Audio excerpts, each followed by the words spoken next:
FM 92.25 เมกะเฮิรตซ์ตั้งอยู่ที่ตึกที่71วัดป่าแดงมหาวิหาร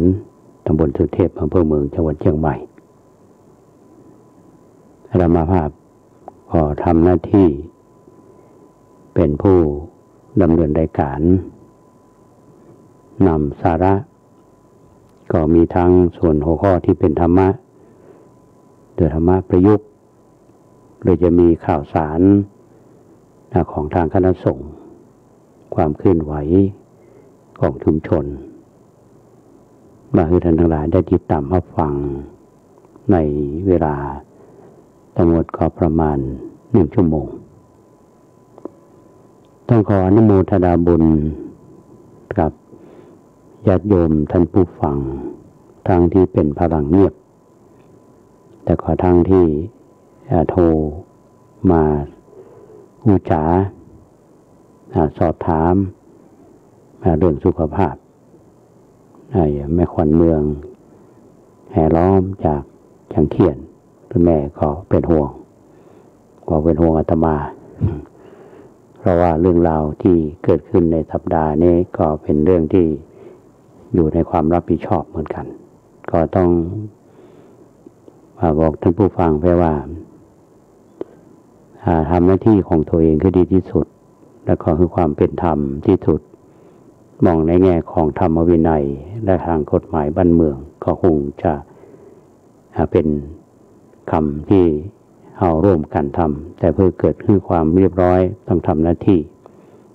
เราก็ต้องอดทนอันนี้เป็นเรื่องที่ฝ่ายปกครองเพื่อดำเนินการแต่ว่าก็ตามในระหว่างรายการร่มโพของเรานั้นดังที่ท่านทั้งหลายได้ทราบก็อยู่กันมาเมื่อนะทั้งที่วิทยุหลักวิทยุชุมชนตอนนี้ก็ออกอากาศทางวิทยุของวัดป่าแดงเฮาก็ลิงก์สัญญาณไปที่ 104.50 เมกะเฮิรตซ์เป็นพันธมิตรท่านพระครูสมุวิทยวัฒน์ก็มีน้ำใจเอาทำงานร่วมกันญาติโยมที่รับฟังรายการก็ถือว่าเป็นผู้สนับสนุนรายการนี้เหมือนกันถ้ายังบ่มีท่านผู้ฟังดักแซบดักจอยเย็นไวนะก็ควรพิจารณาตัวเองละมีอันหนึ่งที่โยมถามมาวันก่อนได้ข่าวว่าทางกสทช.เพิ่นจะมีนโยบายที่ยกเลิกวิทยุชุมชนนะมีความคืบหน้าเป็นจะใดอาตมากำลังติดตามอยู่ก็น่าเป็นห่วงอยู่เหมือนกันท่านผู้ฟังถ้ามีอยู่ก็ทางจะลดการส่งกระจายเสียงไปอาจจะส่งมาได้ไกลอันนี้ก็เป็นเรื่องที่ทางฝ่ายบ้านเมืองเพิ่นคิดกันอยู่จะเอาในฐานะที่เป็นพระสงฆ์ก็ต้องอยู่ในกรอบของพระธรรมวินัยในกรอบของงานที่ทำงานเผยแผ่ทางสถานีวิทยุที่อาตมาภาพได้อาศัยเมตตาธรรมของพระเถระผู้ใหญ่คือโอกาสได้ทำงานมาการจัดรายการวิทยุก็เป็นบารมีของครูบาอาจารย์ตั้งแต่สมัยเรียนอยู่ที่วัดมหาธาตุจำได้ว่าเรียนปี 2อยู่นะหลวงพ่อพระเทพครับตอนนั้นเป็นใจชื่อว่าวิสุทธิสาโรภิกขุแห่งวัดนากลางทางกรุงเทพก็ให้โอกาสไปช่วยงานเพิ่นก็จัดรายการวิทยุที่วิทยุรักก็คือวิทยุของผลที่1ในสมัยอาตมาเป็นนักศึกษาอยู่เนี่ยเพิ่นก็ให้โอกาสและเมตตาคือเหมือนกับไปฝึกตัวเก่าเรียนหนังสือไปตัวบางช่วงก็ไปทำรายการโดยมีท่าน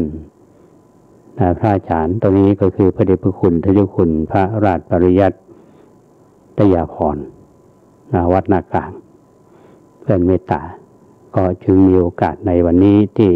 ทำวิทยุและในกรุงเทพในเชียงใหม่เฮานี้ก็บารมีของท่านพระเทพ ขออภัยท่านพระธรรมเสนาบดีตั้งแต่ท่านเป็นเจ้าคณะอำเภอเมืองมาเป็นตนในฐานะที่เป็นท่านประธานมูลนิธิเป็นก็คือความเมตตาให้โอกาสอดที่จะขอบคุณบดายก็คือท่านพระครูปริยัติยานุศาสตร์หรือที่เรารู้จักท่านอาจารย์ดร.สวัยเทวปุญโญวัดฝ่ายหินบุคคลท่านนี้ก็ถือว่าเป็นบุคคลที่มีความเสียสละทุ่มเทงานเผยแผ่อาตมาจำได้ว่าเผยแผ่เรื่องของทางวิทยุนี่จำได้ว่ามีการประชุมกันที่วัดพระธาตุดอยสุเทพก็มีกลุ่มที่ทำงานก็มีท่านพระครูปริยัติยานุศาสตร์ก็คือดร.มหาถวายเปิ่นก็ให้ความเมตตามาไปร่วมงานเขาก็ช่วยงานคณะสงฆ์มาตลอดก็มีการจัดตั้งสถานีวิทยุ96ในเมตตาของพระเดชพระคุณท่านเจ้าคุณพระธรรมเสนาบดีปัจจุบันเนี่ยอันให้โอกาสพระเป็นนักเผยแผ่ไปเจ้าเวลาของสถานีวิทยุต่างๆอย่างสถานีวิทยุรดหนองฮ้อสถานีวิทยุฐานอากาศก็คือลูกศิษย์ลูกหาไปออกในหลังมานี้ก็มีการตั้ง96ขึ้นมาเดิมทีเนี่ยก็คือคนที่ทำงานก็คือท่านอาจารย์ดร.สวัย96นี่จริงๆแล้วเขาตั้งที่บนดอยแล้วห้องส่งที่โรงเรียนบริษัททิศวัดสนดอกย้ายไปวัดสะดือเมืองแล้วก็มีห้องส่งอยู่บนดอยสุเทพมีห้องส่งอยู่วัดอื่นๆก็จึงมีทุกวันนี้ก็มีพระรุ่นใหม่ซึ่งมีการศึกษาจบการศึกษาก็มาทำงานอาตมาภาพก็ถอยออกมาคือโอกาสกับบรรดาน้องนุ่งที่อยู่เนี่ยก็ทำงานกันอันนี้งานเผยแผ่ทางวิทยุก็ถือว่าเชียงใหม่เฮานี้ถ้าบ่มีพระเดชพระคุณทศคุณพระธรรมเสนาบดี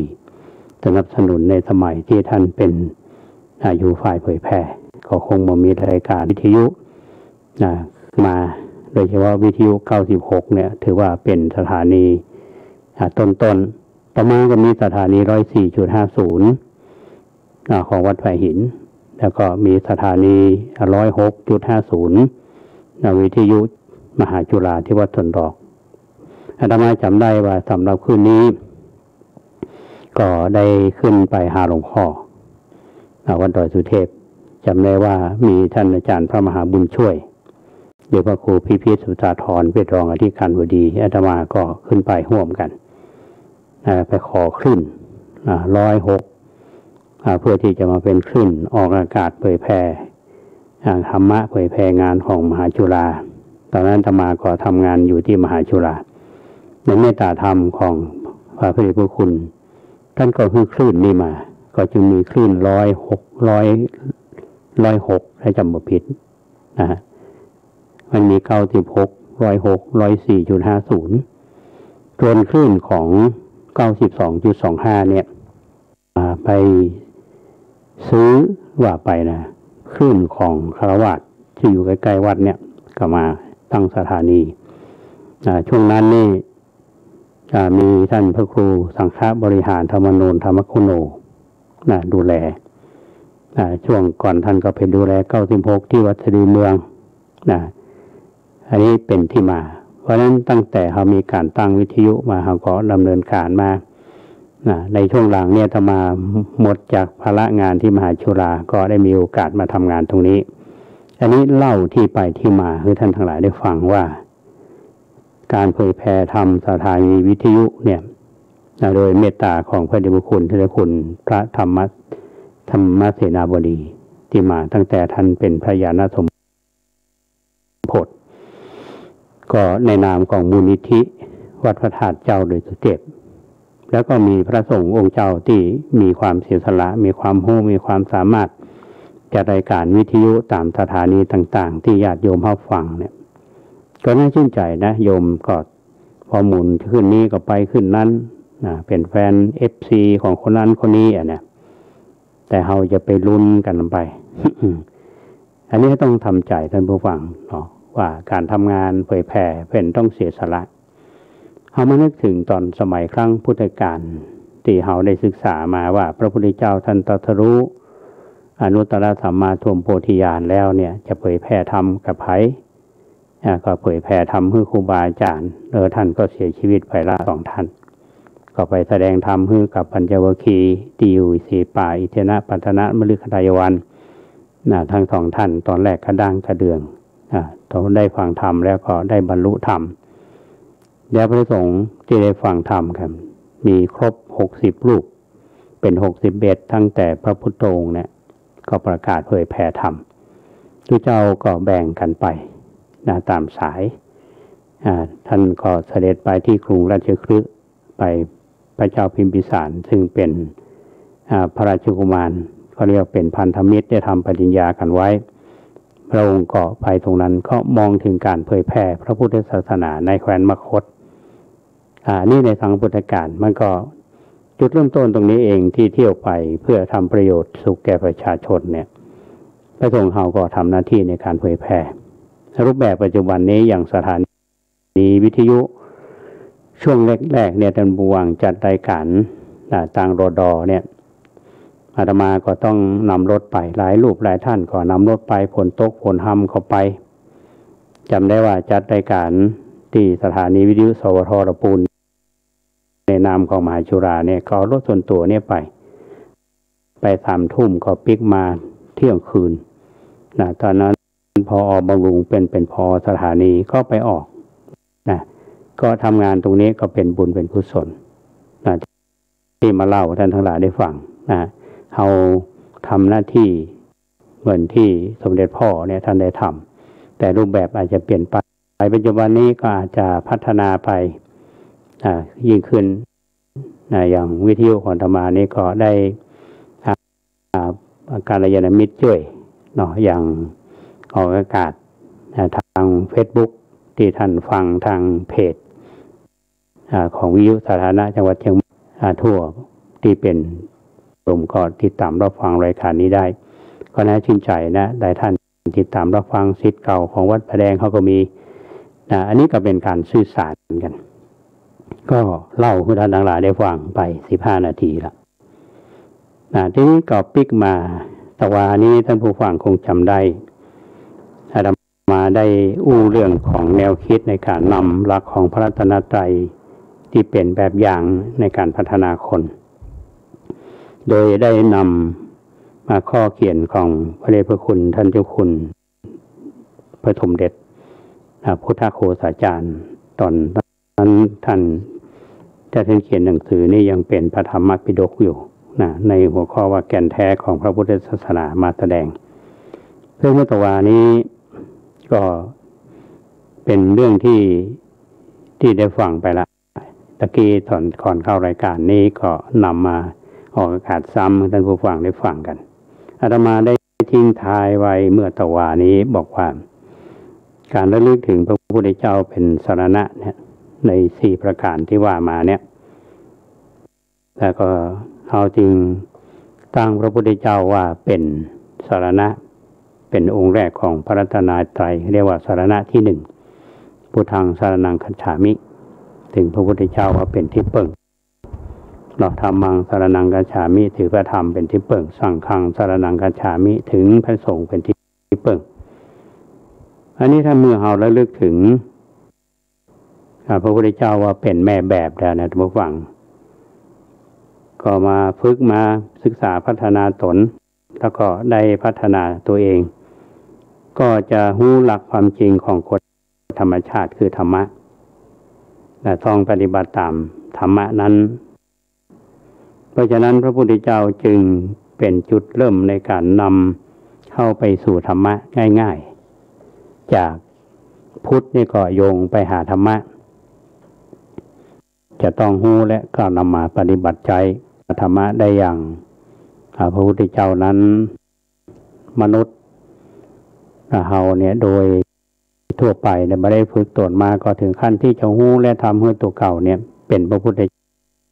เจ้าคือว่าเป็นพระสัมมาสัมพุทธเจ้าเนี่ยแล้วก็บ่จำเป็นต้องฝึกถึงขนาดนั้นเพราะว่าเรามีพระสัมมาสัมพุทธ ธเจ้าที่ได้หู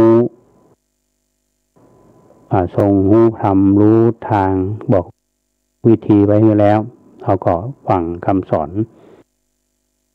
จากพระองค์แล้วก็ปฏิบัติตามไปถือพระองค์เป็นแบบอย่างแต่ถ้าเราอยู่ห่างไกลพระพุทธเจ้าหรือว่าพระองค์ได้ปฏิบัติฟังคำสอนของพระองค์จากพระสงฆ์ที่ได้รักษาสืบต่อคำสอนของพระองค์มาถึงหมู่เฮาแม้ว่าจะได้สดับรับฟังคำสอนของพระพุทธเจ้าที่พระสงฆ์รักษาสืบทอดไว้แล้วตามตนคือก้าวมนุษย์โดยทั่วไปนั้นก็จะต้องอาศัยบุคคลและสภาพแวดล้อมต่างๆช่วยเหลือเกื้อกูลโดยเฉพาะอย่างยิ่งเกื้อกูลในสิ่งที่ดีที่สุดก็คือชุมชนที่จัดตั้งไว้อย่างดีที่เป็นห้องว่าสังฆะมีชุมชนแห่งสังฆะนั้นนอกจากที่ท่านได้ฟังได้หูได้ฝึกปฏิบัติธรรมะมาก่อนเช่นว่าครูบาอาจารย์ที่จะเป็นกัลยาณมิตรโดยแนะนำสั่งสอนเฮาระบบความเป็นอยู่วิถีชีวิตการสัมพันธ์กับเพื่อนร่วมชุมชนการจัดการสิ่งแวดล้อมและบรรยากาศของชุมชนทุกอย่างจะเอื้อช่วยเกื้อกูลกันให้เฮาฝึกตนก้าวไปสู่ความรู้และปฏิบัติธรรมได้อย่างดีที่สุดชุมชนแห่งสังฆะช่วยให้ตัวเฮาเนี่ยก้าวหน้าไปในการรู้และการทำตามธรรมโดยมีกัลยาณมิตรเกื้อหนุน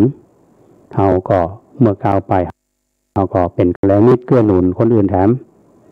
และสังฆะก็เป็นแหล่งที่ดำรงรักษาระบบและวิถีชีวิตที่ดีงามผาสุกไว้ให้แก่โลกมนุษย์เราถึงแม้ว่าจะมีศักยภาพที่จะเป็นอย่างเดียวกับพระพุทธเจ้าแต่ระหว่างปฏิบัติเนี่ยเราจะมีพัฒนาการในระดับต่างๆไม่ใช่ว่าอยู่ๆก็เป็นพุทธะได้ทันทีมนุษย์ทั้งหลายเนี่ยก็ปฏิบัติตามธรรมโดยมีการพัฒนาในระดับต่างๆนั้นก็รวมกันเป็นชุมชนที่ดีงามประเสริฐคือสังฆะนี้ซึ่งถ้าเราจะห้องตามภาษาปัจจุบันเนี่ยก็คือสังคมอุดมคติมนุษย์เรานี่ก็ทุกคนจะมีส่วนในการอาศัยและร่วมกันสร้างชุมชนนี้ขึ้นมาคือได้โดยการฝึกศึกษาพัฒนาโดยตัวเองของแต่ละคนไปแกนแท้ของธรรมชาติก็คือธรรมะและก็จุดหมายของสังคมก็คือสังฆะเพราะฉะนั้นหลักพระรัตนตรัยจึงเป็นหลักอุดมคติที่เป็นจุดมุ่งหมายเป็นอุดมการณ์เป็นหลักการสำหรับชาวพุทธที่จะต้องยึดถือว่า1เตือนใจเฮาให้ระลึกถึงศักยภาพของตนเองและก็ได้ปฏิบัติหน้าที่ในการพัฒนาตนเองให้ได้เป็นอย่างพุทธะ2เตือนใจให้ระลึกว่าการที่จะพัฒนาตนได้สำเร็จนั้นต้องรู้เข้าใจและปฏิบัติให้ถูกต้องตามหลักของความจริงของธรรมชาติก็คือธรรมะนี้จะร่วมอาศัยและร่วมสร้างสังคมอุดมคติด้วยการมีหรือว่าเป็นกัลยาณมิตรและงอกงามขึ้นในชุมชนแห่งอารยะหรือว่าอริยบุคคลที่เรียกว่าสังฆะทั้งหมดนี้อาตมาภาพนำมาจากข้อเขียนของพระธรรมปิฎกปอประยุตโตปัจจุบันนี้คือสมเด็จพระพุทธโฆษาจารย์แกนแท้ของพระพุทธศาสนาถ้าท่านหลายฟังแล้วเนี่ยเราก็ร่วมกันพิจารณาว่าการที่พระพุทธเจ้าเนี่ยท่านเป็นตัวอย่างและเป็นแม่แบบในการที่ฝึกฝนเพราะฉะนั้นคนที่ฝึกดีแล้วเนี่ยนำคนที่ฝึกมาแล้วประเสริฐที่สุดหมายความว่ามนุษย์นี่ถ้าฝึกดีแล้วเนี่ยอย่างอาตมาใกล้หมอชอ มช.นี้มีพระอาทิตย์ประจำมหาวิทยาลัยอัตตานังธรรมยันติปันดิตาบุรุษย่อมฝึกตนเป็นพระอาทิตย์ประจำมหาวิทยาลัยเชียงใหม่อันนี้มันก็จะเชื่อมโยงกันนะท่านผู้ฟังบ้างมนุษย์เราก็ต้องฝึกอย่างพระพุทธเจ้านี่ท่านยังฝึกเลยเนาะฝึกตนตั้งแต่บำเพ็ญทุกขกิริยาก็ทฤษฎีลองผิดลองถูกทุกอย่างแต่ว่าถ้าปัจจัยทางที่ถูกต้องเส้นทางอันบัถูกต้องเนี่ยท่านกลับมาปฏิบัติทางสายกลางลำลักมัชฌิมาปฏิปทาแล้วก็ปฏิบัติก็ได้เป็นพระสัมมาสัมพุทธเจ้าหรือเป็นพุทธะและคนเฮาก็เหมือนกันท่านเชื่อมั่นว่าได้รับการฝึกดีแล้วเนี่ยมันจะมีเรียกว่าองค์แห่งพุทธะมีอยู่ในตัวตนของทุกคนถ้าจะอู้กันปัจจุบันนี้ถ้าคนฮักดีฮักดีหรืออยู่เป็นแล้วก็ฮักดีฮักที่จะทำมันย่อมพัฒนาตัวเก่าได้แต่ที่พูดความสำคัญเนี่ยท่านผู้ฟังที่ว่ามาเนี่ยมันมีสังคมเราต้องมีกัลยาณมิตรกัลยาณมิตรนี่เราต้องหาให้ได้นักที่สุดเพื่อนดีก็มีเพื่อนชั่วก็มีถ้าได้ประโยชน์จากเขาก็ว่าเราดีถ้าเขาบ่ได้ประโยชน์เขาก่อนหนีหายอันนี้ไม่ใช่เพื่อนที่แท้ถ้าเป็นกัลยาณมิตรเนี่ยเพื่อนจะมีจิตที่มีแผ่ด้วยเมตตาเนี่ยคือคำแนะนำเป็นกัลยาณมิตรบางครั้งเราเป็นมีมุมแห่งชีวิตเราเนี่ยบางครั้งปัญหาเจอปัญหานี้บ่ฮู้จะไปปรึกษาใคร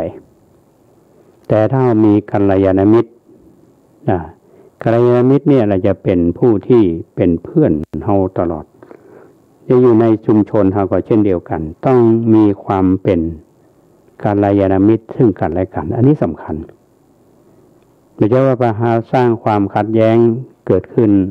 ในชุมชนก็ดีขัดแย้งขึ้นในครอบครัวก็ดีคำว่าขัดแย้งนี่มันตึงบดีท่านผู้ฟังหาจุดร่วมมาได้เพราะฉะนั้นการที่มีชุมชนแห่งสังฆะเนี่ยคือก็จะต้องพัฒนาในด้านความรู้เนาะแล้วก็ต้องหากัลยาณมิตรอันนี้เป็นเรื่องที่เฮาท่านทั้งหลายก็ทราบกันอยู่นะแต่บางทีมันมีกรณีศึกษาหลายๆกรณีอย่างบางคนทำมาอย่างผิดพลาดไปทั้งที่ทำมาตลอดก็เป็นสิ่งที่ดีก็ผิดพลาดที่ความดีที่ทำมานี่ก็บรรลัยหายสูญไปเริ่มนับหนึ่งใหม่อย่างนี้ก็มีพระ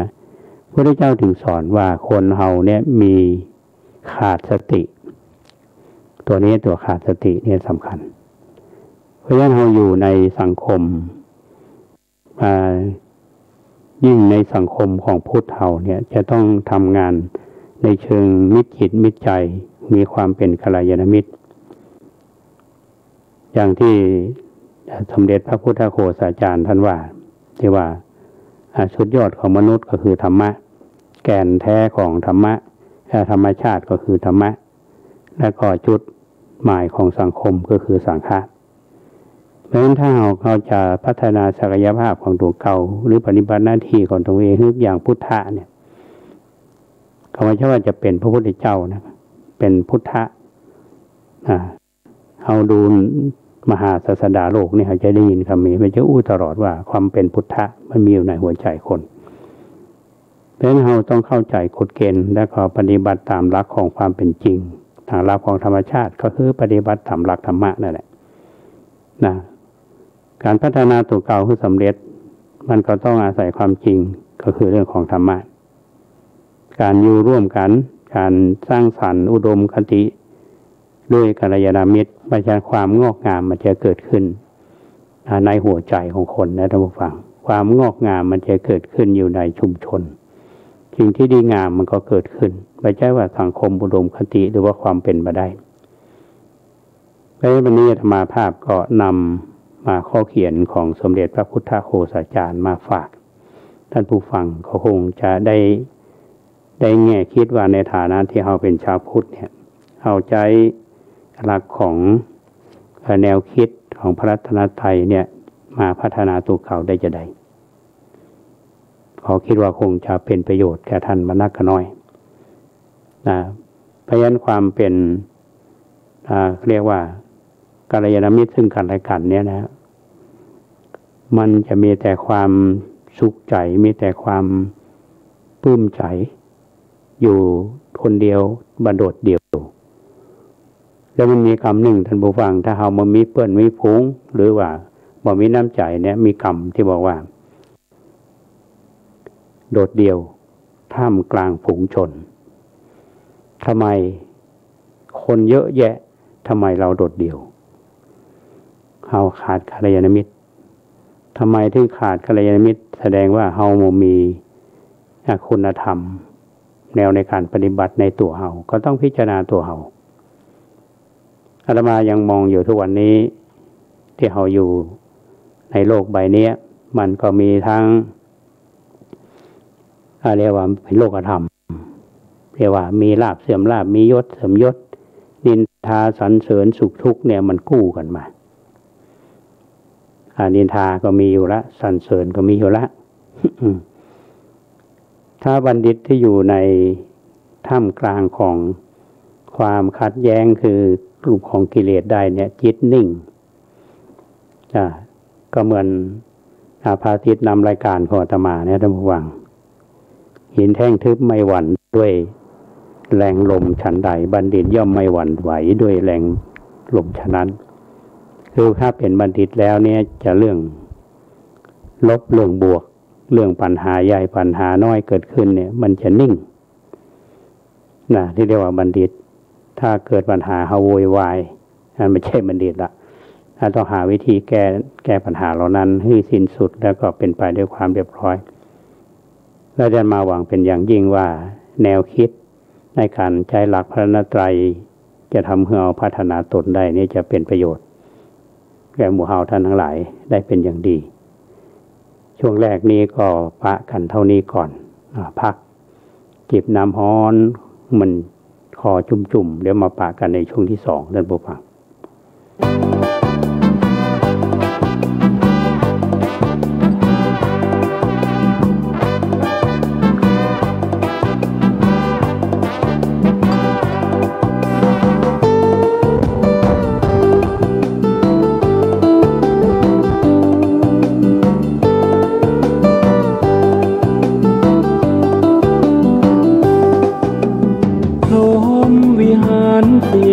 ธรรมะนี้คือหลักธรรม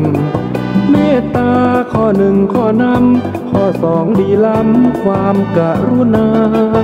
มุทิตามีมาต่อดีจริงหนอฟังเถิดนาข้อสามแล้วสี่ตามมาคืออุเบกขาสูงค่าแห่งธรรมข้อหนึ่งคือความเมตตาปรารถนาให้ผู้อื่นสุขล้ำกรุณาประเสริฐเลิศล้ำหวังคนอื่นพ้นกรรมพ้นทุกข์โผยภัยถึงมุทิตาแปลเลยนะยินดีจากใจปรารถนาให้ผู้อื่นสบายเขาดีเขาได้เราก็ยินดีข้อสี่สุดท้ายแล้วนะคืออุเบกขามาฟังดูสิการวางเฉยสงบท่าที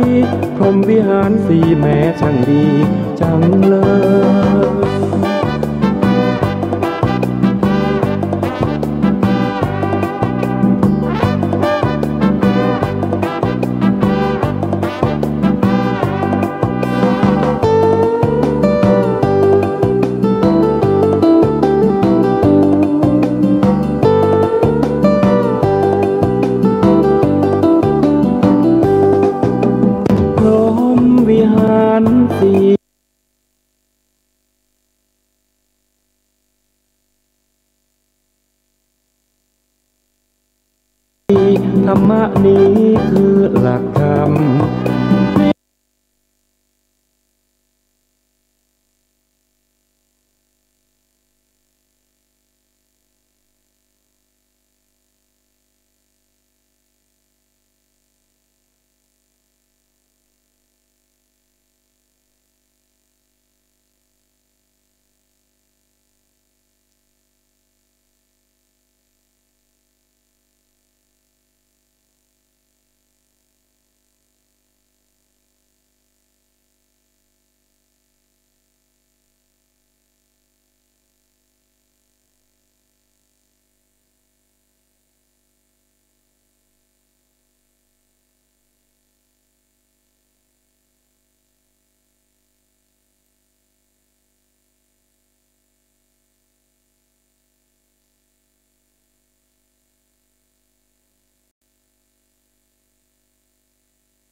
ขันธ์สี่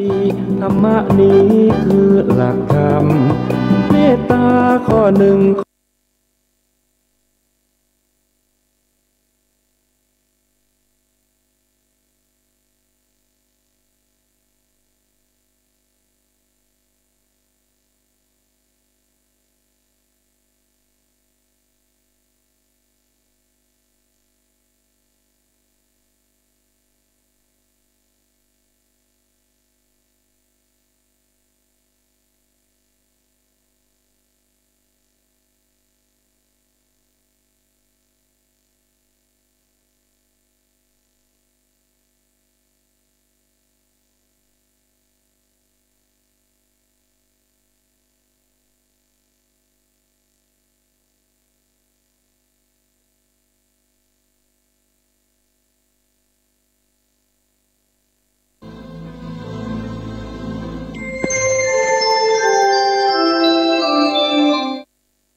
สิ่งแวดล้อมมันก็อยู่ที่การจัดการที่ดี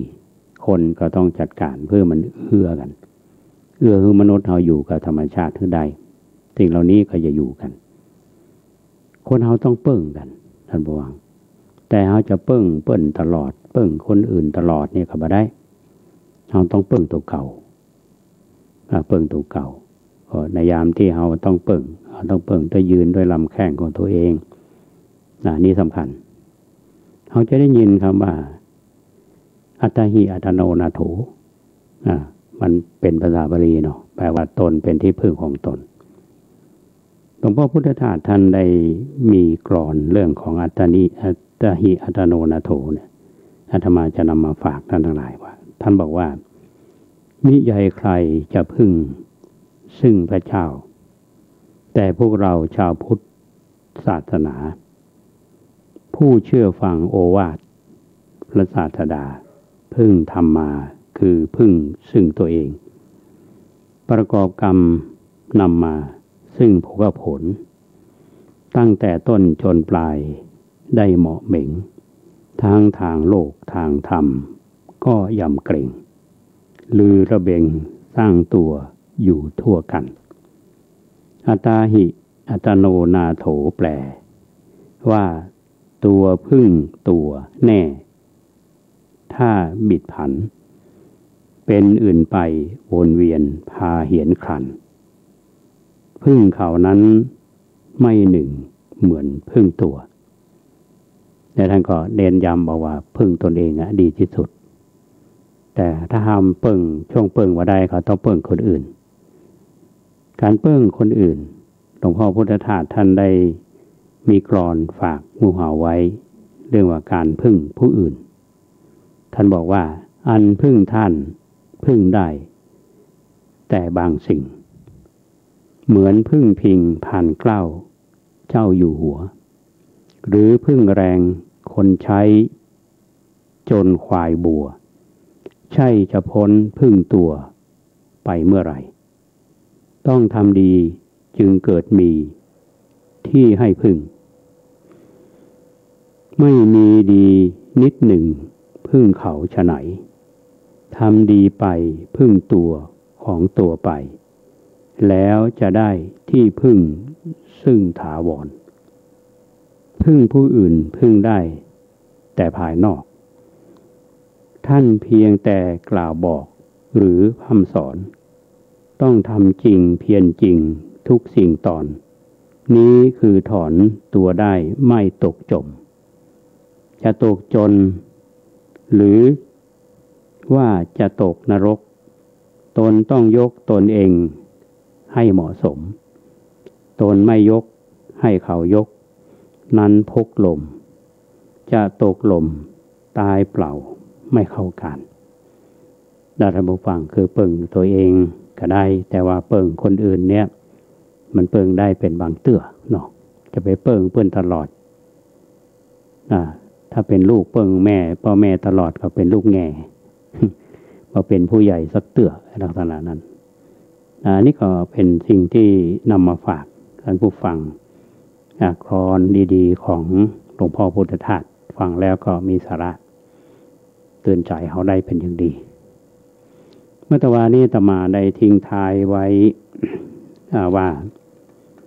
วัดประแดงในอดีตถึงนำข้อเขียนของท่านอาจารย์บัญชาทิตศิโลอดีตเจ้าวาดมาเล่าท่านทั้งหลายได้ฟังเพื่อที่จะได้มองภาพในสมัยนั้นว่าวัดประแดงเฮาเป็นจะใดนะทางที่เป็นวัดสำคัญทางประวัติศาสตร์วัดกษัตริย์สร้าง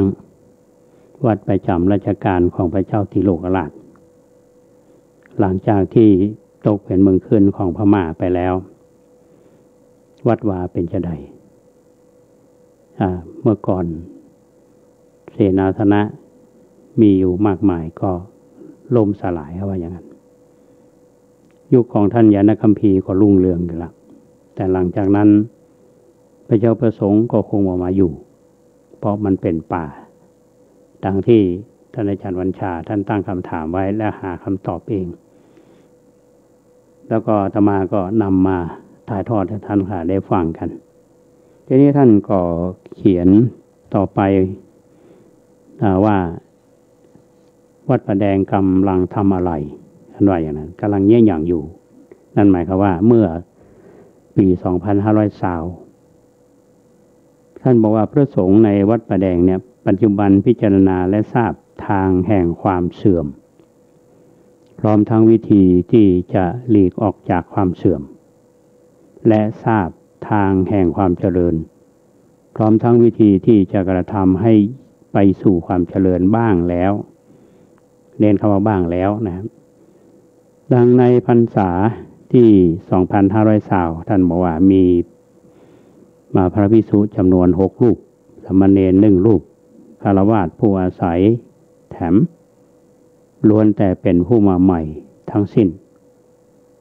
ผู้ถูกแต่งตั้งเพื่อมารักษาการเจ้าวาดมีพรรษา5ในวงเล็บมาจากวัดอุโมงค์รองมีพรรษา8มาจากวัดอุโมงค์ลูกวัดผู้มีพรรษา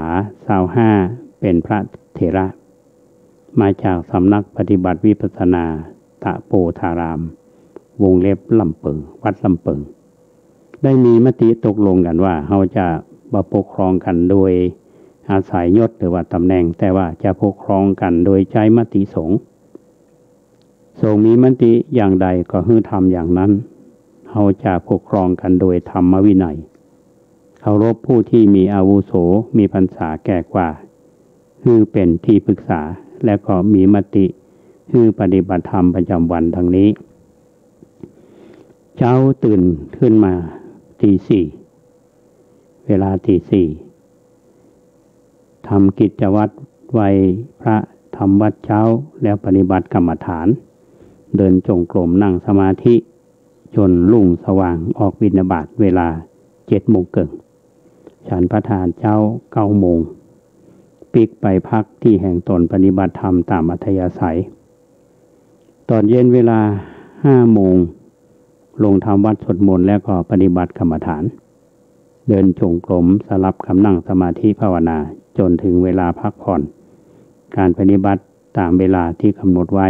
เพื่อเป็นกิจวัตรต้องร่วมทำพร้อมเพรียงกันนอกจากนี้กำหนดนี้ให้ปฏิบัติอยู่ที่พักแห่งตน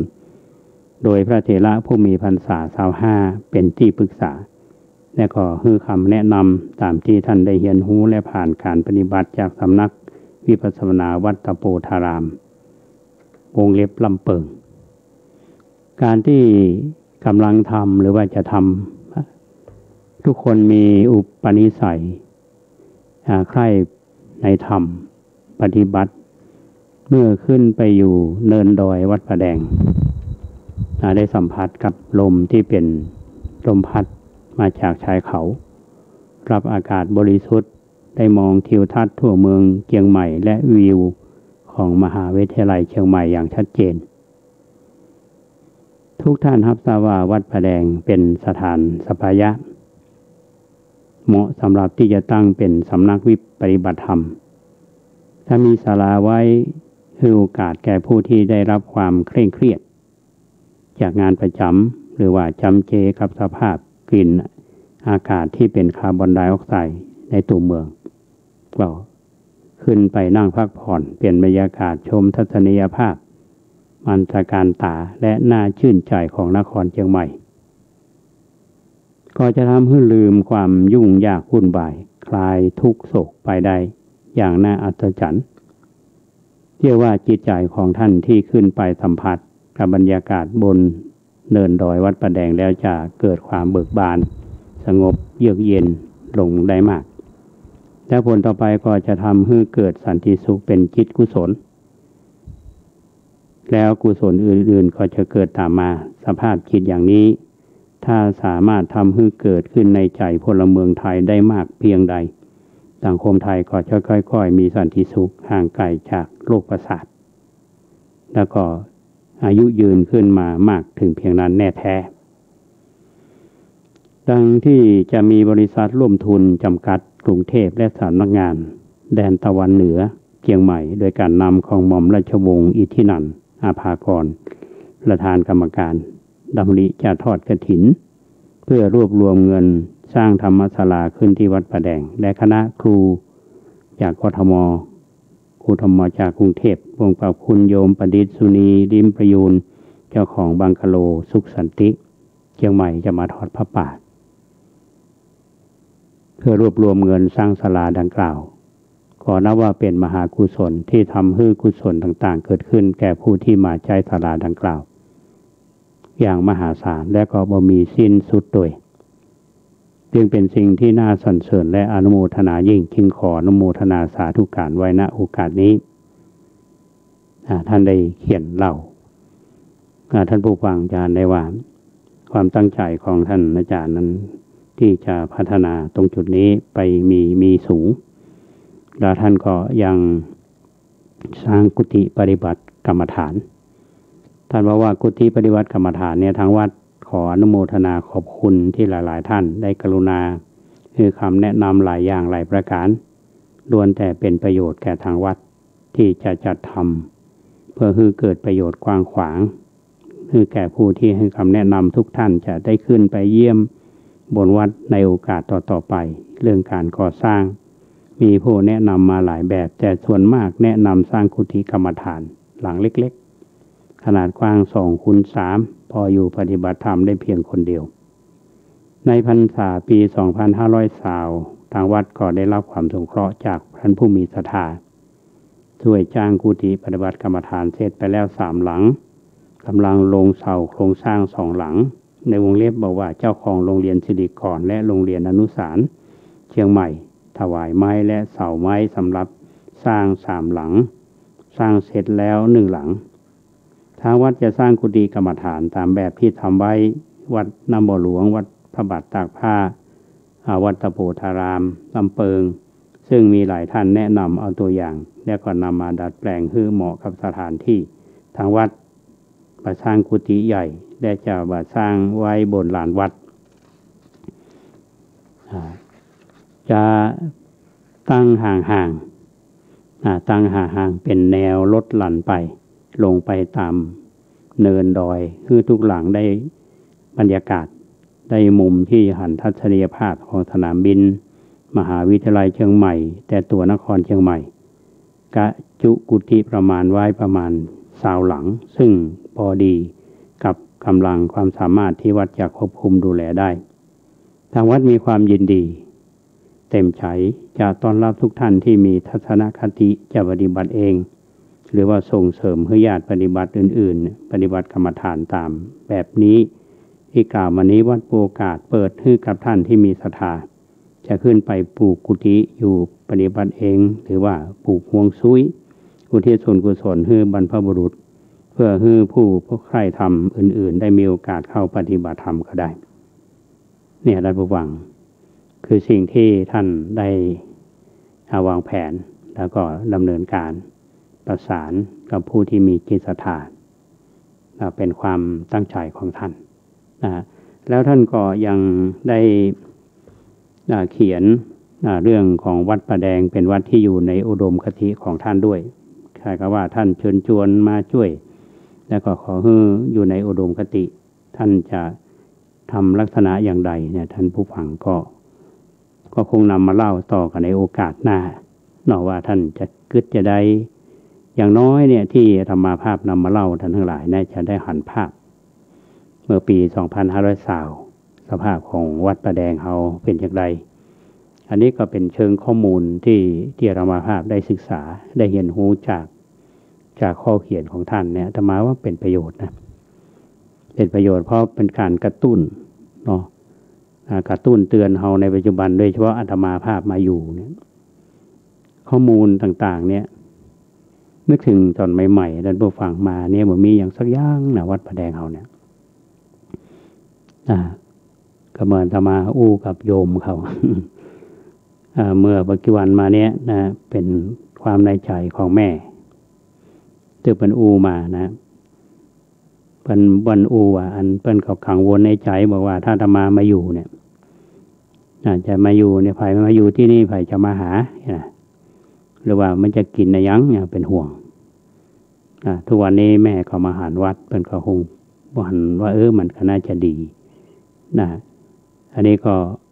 มาจากแรงบันดาลใจหลายอย่างท่านผู้ฟังมันก็เป็นสิ่งที่เราต้องกึศเนาะถึงแม้ว่าวันเวลาจะผ่านไปนะ2520ตอนนี้2564ผ่านมาหลายปีเพราะฉะนั้นเวลาที่ผ่านมานี้มันทำให้เฮาฮู้เฮาหันอย่างหลายอย่างที่มันชัดเจนยิ่งขึ้นแล้วก็สิ่งหนึ่งที่งานที่ทำอยู่อันไหนที่สานต่อได้เราก็มาทำเอามาทำแต่ว่าต้องเน้นที่เป็นประโยชน์คือไม่ได้หวังว่าเจ้าวาดจะได้เลื่อนสมณศักดิ์เป็นอะไรอย่างถามว่าเราจะได้อะไรอย่างจากสิ่งเหล่านี้อาตมาบ่เคยกึศอาตมาเกิดเพียงแต่ว่าสิ่งที่เราทำมาเนี่ยเป็นการสืบทอดครูบาอาจารย์ที่บรรทำมาและเราท่านทั้งหลายนี่ก็สืบทอดสร้างสิ่งเหล่านี้ที่ว่ามันเหมาะสมในสถานการณ์ปัจจุบันเนี่ยประโยชน์ที่เกิดขึ้นจะเป็นประโยชน์โดยส่วนรวมทั้งนี้ทั้งนั้นเนี่ยมันก็อยู่ที่น้ำใจและความเข้าใจของชาวพุทธเราไม่ได้บอกว่าศรัทธาวัดนั้นวัดนี้อย่างโยมมาถามเนี่ยว่าศรัทธาวัดประแดงมีกี่หลังคาเนี่ยอาตมาตอบไปได้ จริงๆคนมาอยู่เนี่ยเพิ่นเขาบอกได้ว่าเป็นศรัทธาวัดประแดงในเมืองเฮาเนี่ยท่านผู้ฟังบางทีหลังวัดมีตุเจ้ามาสวดมนต์เนี่ยบ่ได้นิมนต์วัดไก่หรอกไปนิมนต์วัดไก่อันนี้มันเป็นตามสายอย่างญาติโยมที่เพิ่นฮู้จักมักคุ้นตุเจ้าเนี่ยเพิ่นขอนิมนต์ตุเจ้ามาทำพิธีตุเจ้าวัดไกลๆเขาบ่ฮู้จักเพิ่นในเมืองมันเป็นลักษณะนี้เพราะฉะนั้นมันก็ท้าทาย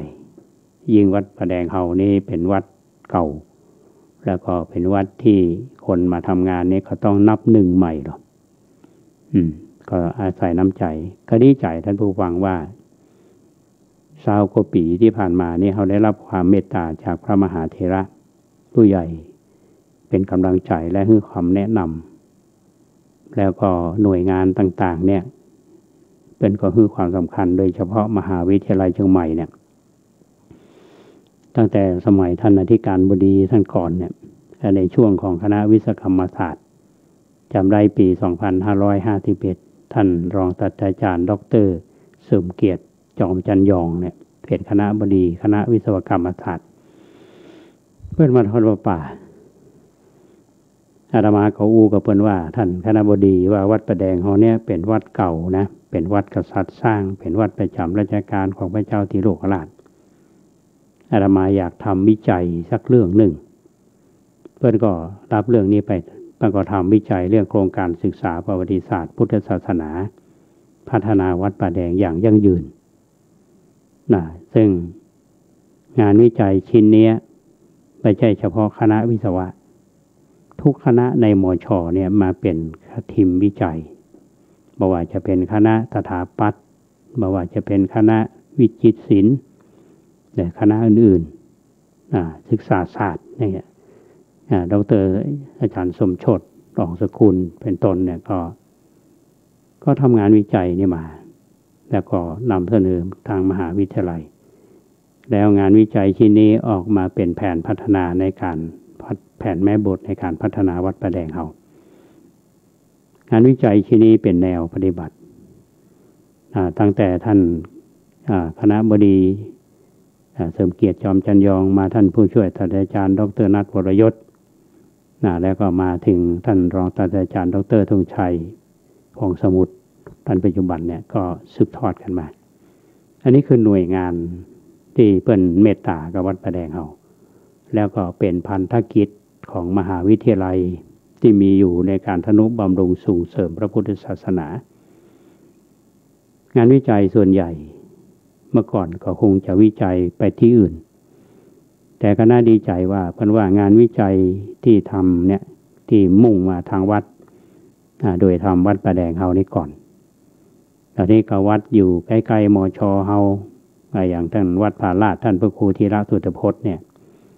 ทางมช.เพิ่นก็ให้ความสนใจคือการสนับสนุนในหน่วยงานหนึ่งเหมือนกันอะไรหลายวัด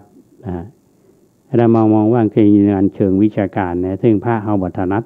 ตว่าไปเชิงเรานี่เราต้องเปิ้งหน่วยงานเพราะฉะนั้นมช.เนี่ยช่วยวัดประแดงเฮามาธรรมะอู้เสมอไงว่าวัดประแดงถ้าบ่มีมช.เนี่ยในการทำในงานเชิงวิชาการเนี่ยก็คงมาถึงวันนี้ญาติโยมหลายท่านมาทำบุญวัดประแดงจะถามว่าท่านมหันเสาไฟสายไฟอาตมาก็บอกว่าเขาได้รับความร่วมมือจากภาควิชาวิศวกรรมไฟฟ้าอาตมาขอความร่วมมือท่านไปท่านก็ส่งคณาจารย์ที่มีความเชี่ยวชาญในด้านนั้นเพิ่นก็นำเสนอเขาเพิ่นมาสำรวจแล้วก็เสนอวัดก็เขาก็คือช่าง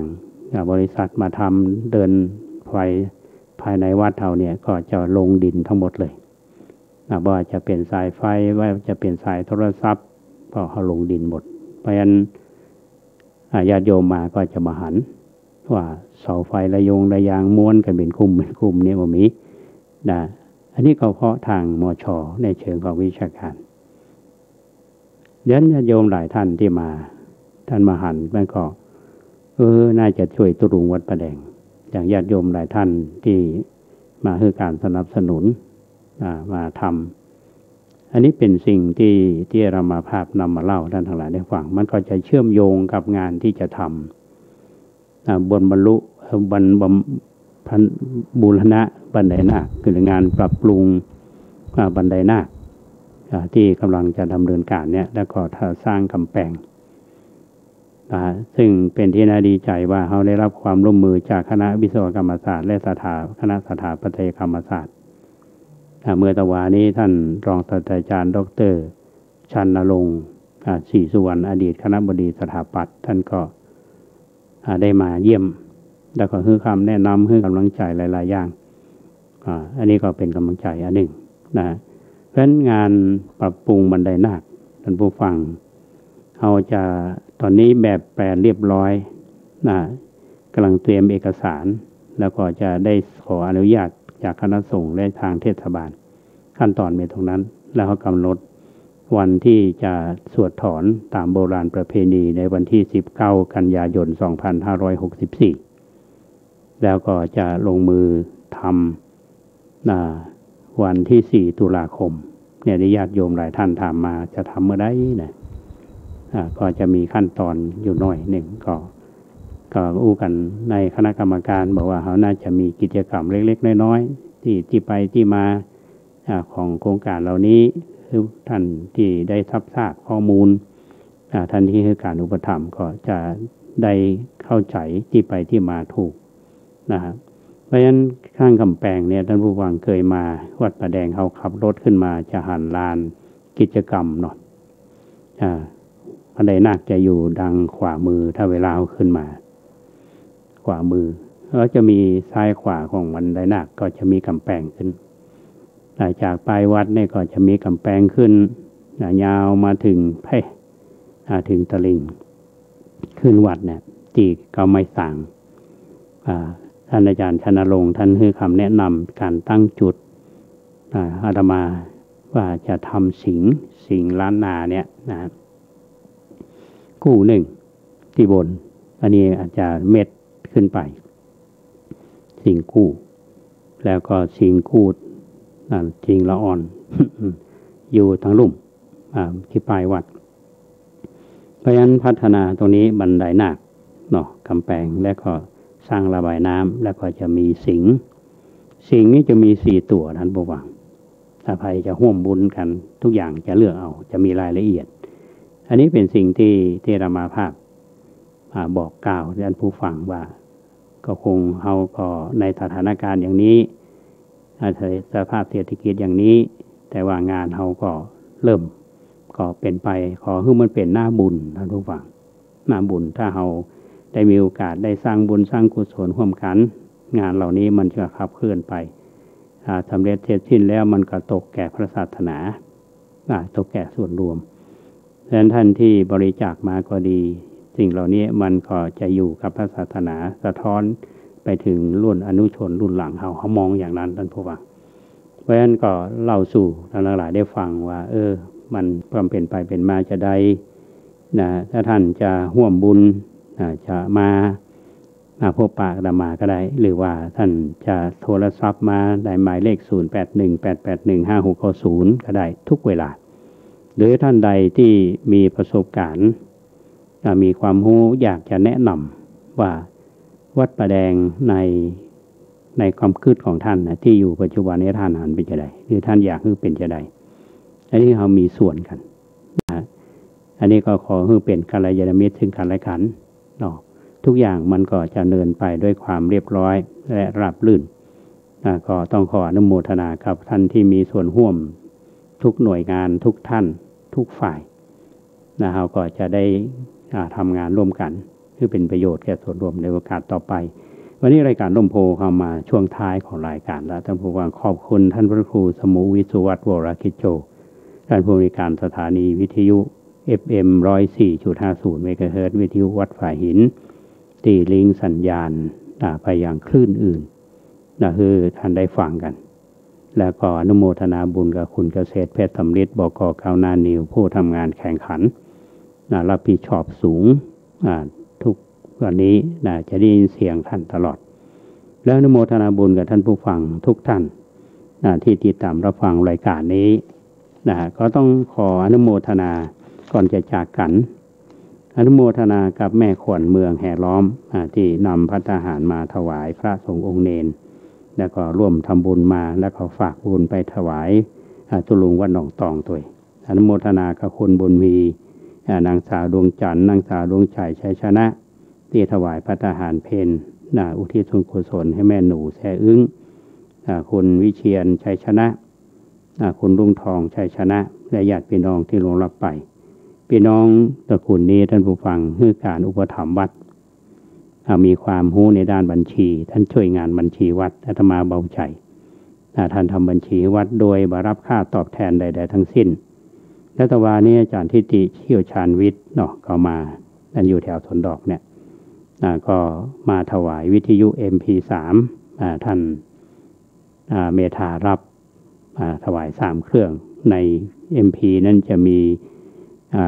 เขาเรียกว่าเสียงของท่านสมเด็จพระพุทธโฆษาจารย์ต้องขออนุโมทนามาณโอกาสนี้